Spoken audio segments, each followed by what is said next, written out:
Santa Clara, 12 de agosto. Santa Clara nasceu em Assis, na Itália, filha de pais ricos e piedosos.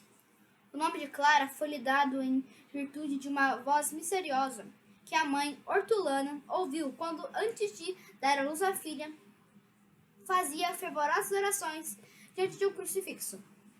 Nada temas, disse a voz, o fruto do teu ventre será uma grande luz que iluminará o mundo todo.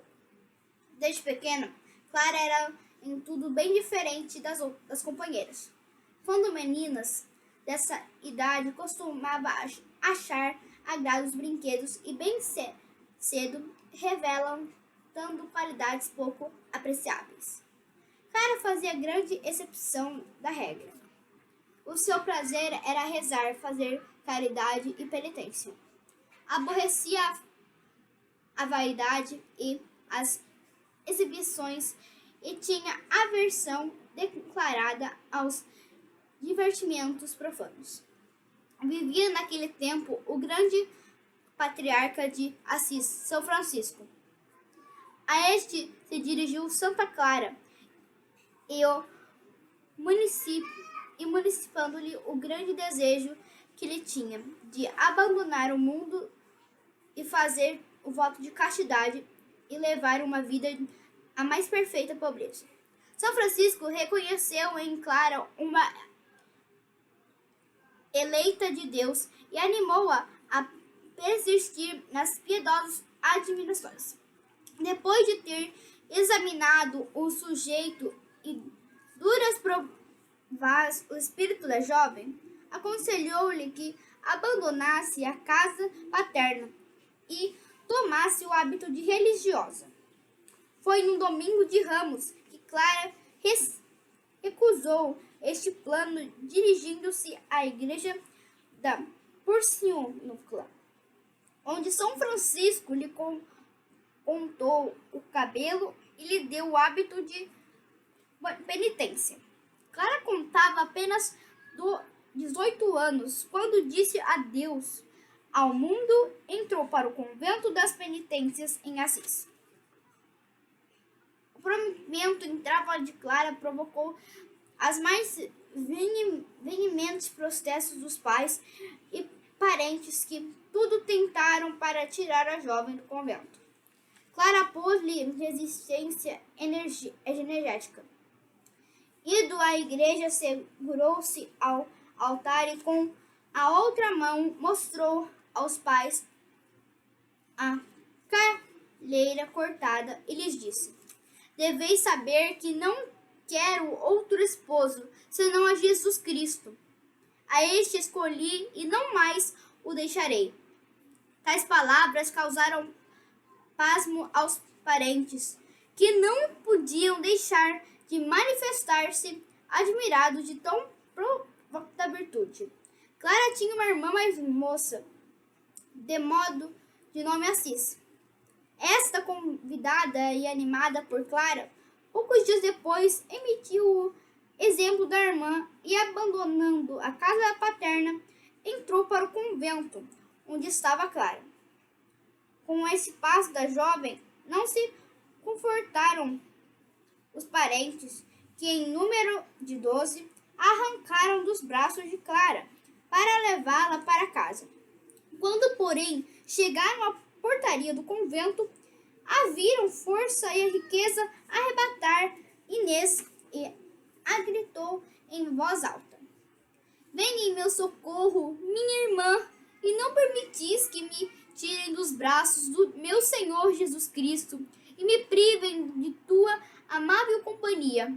Pela força e resistência, saiu vitoriosa e São Francisco deu-lhe o hábito de religiosa. Inês contava apenas 14 anos. São Francisco adquiriu a igreja de São Damião e uma casa construída para as novas religiosas, às quais se associaram outras companheiras, sob a direção de Clara. Formaram essas a primeira comunidade que desenvolveu-se cada vez mais, tomou a forma de nova ordem religiosa. Esta ordem, de origem tão humilde, tornou-se celebríssima na Igreja Católica e que deu muitas santas e muitos trabalhou e trabalha para o agradecimento do reino de Cristo sobre a terra. Obedecendo à ordem de São Francisco, Clara aceitou o cargo de ser superiora. Cargo exerceu durante 42 anos. Clara deu à ordem regras severas sobre a pobreza, uma oferta de bens imóveis que o Papa fez à ordem. Clara respeitosamente a recusou, não só na observação de pobreza, como também na prática de outras virtudes. Clara era modelo de exemplaríssimo para suas filhas espirituais. Grande lhe foi a satisfação quando a própria mãe e de outras parentas recuperou o pedido de admiração na ordem. Além dessas, entraram 3 fidalgas da Casa Urbanini na nova ordem das Clarissas. Julgaram maior honra acorrentar a pobreza de Clara do que viver no macio dos prazeres num mundo enganador. Na prática da penitência e mortificação, Clara era de tanto rigor que seu exemplo podia servir mais de admiração e espanto do que de imitação. O próprio São Francisco aconselhou-lhe que usasse de moderação, porque de modo porque vivia e martirizava o corpo, era de receitar que não pudesse ter longa vida. Servir Mafa para consigo era invencível na caridade para com o próximo. O maior prazer de Clara era servir aos enfermos. Uma das virtudes que se observava era o grande amor aos santos sacerdotes sacramentos. Horas inteiras no dia e na noite passava nos degraus do altar. O santo sacerdote sacramento era um refúgio em todos os perigos e dificuldades.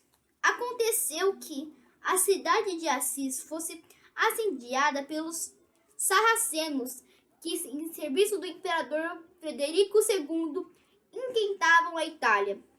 Os guerreiros tinham já galgado o muro, justamente onde estava o convento das Clarissas.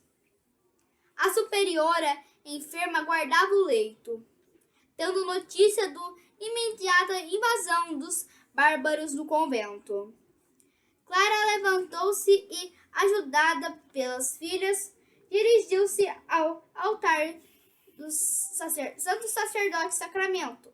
Tomou nas mãos a custodia com o sagrada hoste e assim, munido de Deus Nosso Senhor, dirigiu-lhe o seguinte apelo em voz alta: Quereis, Senhor, entregar aos infelizes essas vossas servas indefesas, que nutri com o vosso amor?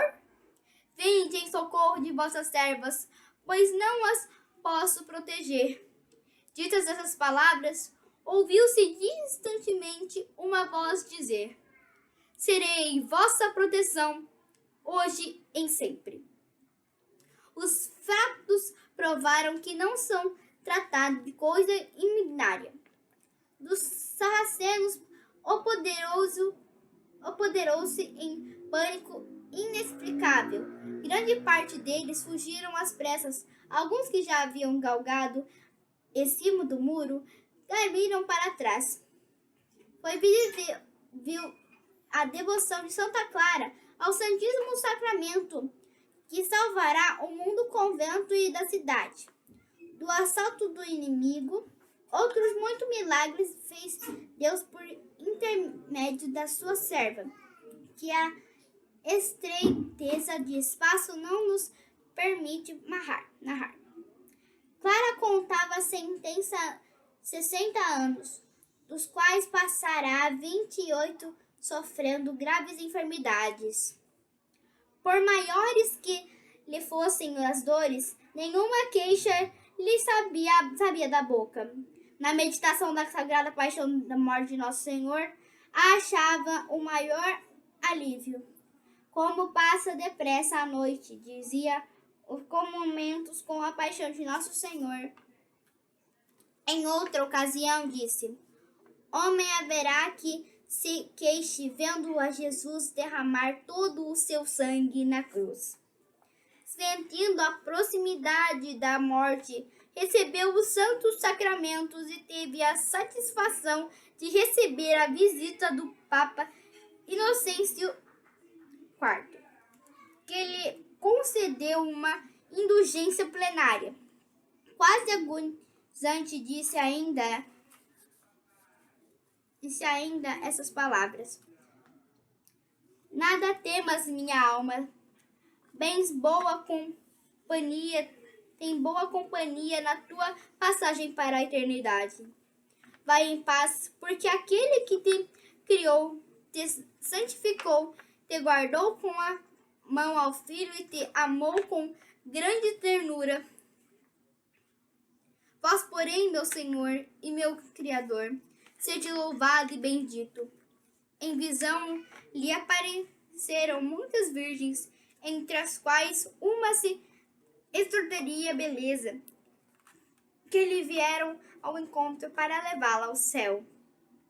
Santa Clara morreu em 12 de agosto de 1253, mas em consequência do amor divino, do que da doença e da martirizava. Foi em atenção aos grandes e numerosos milagres que lhe obedeceram do túmulo que o Papa Alexandre IV, depois de muitos anos, a canonizou. Reflexões. Haverá quem se queixe vendo a Jesus Cristo na cruz coberto de sangue? A meditação na Sagrada Paixão e Morte de Jesus Cristo dava força a Santa Clara para sofrerem com paciência as dores da doença. A mesma meditação produziria em ti o mesmo efeito. Se em tuas sofrimentos se quiseres lembrar das dores que Jesus Cristo sofreu por teu amor, vendo Jesus na cruz e nada se seduz o que te a sofrer, Jesus era inocente e sofreu mais que um homem jamais sofreu e poderá sofrer. Tu, que não és inocente, nada queres sofrer. Jesus aceitou a cruz e a dor, e a boca não lhe saiu uma palavra de queixa. Não deverás imitar também este exemplo de teu Salvador? Com direções dessas penitências, nos dias do sofrimento, fazem milagres. Quem se lembra da Sagrada Paixão de Jesus Cristo sofreu tudo com paciência, por mais dolorosa que seja, diz São Gregório. Santa Clara teve uma grande devoção ao Santíssimo Sacramento. Aos pés do altar, achava alívio, consolação e auxílio. Se tivesse devoção igual à de Jesus a Cristo, os mesmos efeitos poderias experimentar. Se Nosso Senhor andasse entre nós como andou na terra, no Palestina, cheio de confiança, ele te dignasse, certo de alcançar-lhe a bondade, o que desejas. Que diz a nossa doutrina sobre o Santíssimo Sacramento? Não é real a presença de Jesus Cristo na hóstia consagrada? Pois se esta a tua fé, por que te portas como se não acreditasses nessa verdade? Se esta presença no Santíssimo Sacramento, então, é no mesmo que fez renunciar um mancebo de Naim, a filha de Jairo, e Lázaro? Se Jesus está no Santíssimo Sacramento, então, entre ele e aquele que fez o milagre da multiplicação dos pães, não há diferença nenhuma. Não deve, portanto, ser outra a tua fé, porque não procura Jesus no Santíssimo Sacramento quando tua alma se vê atribulada, quando a dor te oprime o coração? Se aos homens abre o coração e em suas palavras procuras consolo e conforto, por que não fazes a Jesus tuas confidências? Procura o Santíssimo Sacramento, aviva a tua fé neste mistério de nossa religião e, como Santa Clara, encontrarás quem te console, proteja e defenda. Santa Clara, rogai por nós.